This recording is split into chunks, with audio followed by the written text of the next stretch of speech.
এরকম মন মানসিকতা বউলই কোনোভাবেই ঘর সংসার করন যাইত না। জানি না জীবনে কি পাপ করছি যার শাস্তি স্বরূপ তোরে আর স্বামী হিসেবে আইছি। আইয়া থাকতাম না অতি শীঘ্রই একটা সিদ্ধান্ত লইলাম। যেমুই যাইবা তাড়াতাড়ি যাও, যাই আনে মুক্তি দাও। দেশে এত মাইয়া থাকতে তুই কিল্লাই আন করাই হইলা।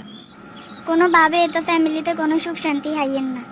আঙ্গইগে 4 বছরের সন্তান আছে, এই মুহূর্তে ডিভোর্স নেওয়ার সিদ্ধান্ত লন কি ঠিক হইব নি? বন্ধু, আমি তো চোখে মুখে পথ দেইয়েন না কিতাম। বিয়ে করলাম আজকে 5টা বছর, কিন্তু একটা দিনও সুখে শান্তিতে কাটাইতে পারলাম না। কিসে বিস্তারিত খুলি ক, না কইলে বুঝুম কেনে। এই একদিন একটা লই খুঁটিনাটি বিষয় লই আঙ্গ ঝগড়া বিবাদ লাগেই থাকে। ঘরে যাইলে যাতে কোনো ঝগড়া বিবাদ না হয় হেল্লাই হিগে যেমনে কয় হেমনে শুনি, তাও ঝগড়া লাগেই থাকে। সিদ্ধান্ত লইয়া লাইছি আমরা দুজনে ডিভোর্স দিয়ে আলাদা হয়ে যাবো।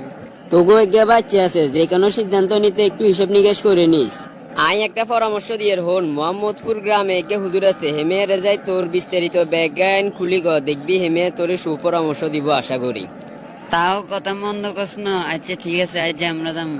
হুন, আই সিদ্ধান্ত লইয়ে লাইছি, আজ যে তোরে ডিভোর্স দিয়ে এলাম। তুমি যদি ন থাকতে চাও আমি তোমার রশি দিয়ে বান্ধি রাখতাম হাইতাম না। তার আগে এক কাজ করো, অমুক জায়গা থেকে হুজুর আছে হিগের লগে যাই আলোচনা করি কিল্লাই আঙ্গ